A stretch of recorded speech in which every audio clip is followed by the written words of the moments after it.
Hi, can you tell where I am if I move a little bit to the side? If you have read any of my novels, my second novel is Tangled Ashes, and it happens in this beautiful castle right behind me. This also happens to be the place where I grew up. This castle was the European Bible Institute back in the day, and my parents were professors there, and so this little romantic girl got to grow up inside and outside this beautiful building. And whenever I can, I try to make it back to this place because in ways I can't fully define, this is home. This is a heart home that has anchored deep and that has not mellowed with the passage of time. I do a lot of talking about home when I meet with MKs and their parents about the enormity of what home means to us, and all it takes is a sight or a sound to bring it all rushing back, even if we are in foreign places that are now home, in which we've really embedded ourselves and put down roots. Coming back to France, it is the sound of these birds that bring me back to my childhood. It is the staccato approach to language that sounds so different to the ear, and even the pitch of their speaking is different. It's the way people drive. It is the way the morning smells, as it does on this beautiful sunny blue sky morning here in La Morlaix. And for a lot of MKs, trying to reconcile themselves to having multiple homes and trying to spread themselves so thin across multiple homes, multiple universes, can be a really challenging thing. So we approach it from different ways. Some of us will choose to conform. When we move to a new universe, we decide to detach ourselves from anything that connects us to our previous homes in order to look and sound and to some degree think exactly like the culture in which we have now established our roots.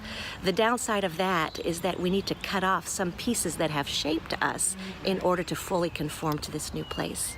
The second approach is to unconform. This is the MK who says, well, they think I'm weird on that side of the ocean, and they think I'm weird on this side of the ocean. Let me show you weird.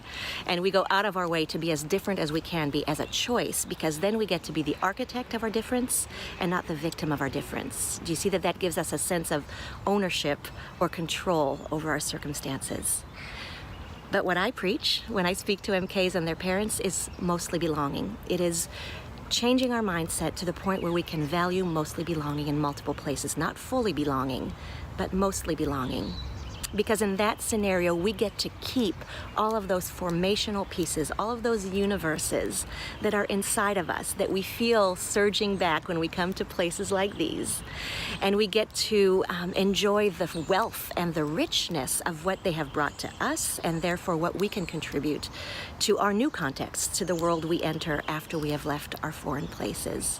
It's not easy. Straddling cultures is not a comfortable place to be.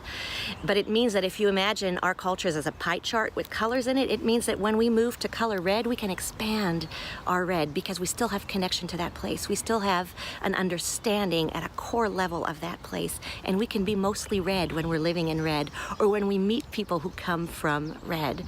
And then if we move to color green, to culture green, we can expand the greenness that we still carry within us because it's still there, because we've kept connected to it, whether it be by speaking the language or social media or watching movies from those countries. We still have a connection and an attachment to that place that we have lost.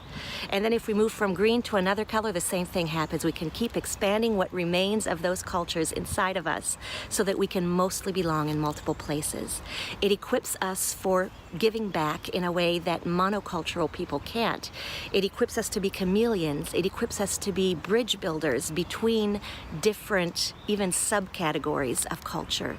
It allows us to continue to be aware of the forces that have shaped us and of the worldview that is different from others who might be more monocultural in the way they approach the world. It also, I think, allows us to see God in a broader perspective than if we were interpreting who He is and evaluating Him through a just monocultural lens. So that is my encouragement to MKs and to their parents, that we create a subculture that validates and celebrates mostly belonging in multiple places, because the richness of who we are and what we bring to the world is uniquely shaped by that. And as soon as we can wrap our minds around not fully belonging, but mostly belonging, I think there will be a peace that comes from that and an awareness of the benefits of growing up between worlds.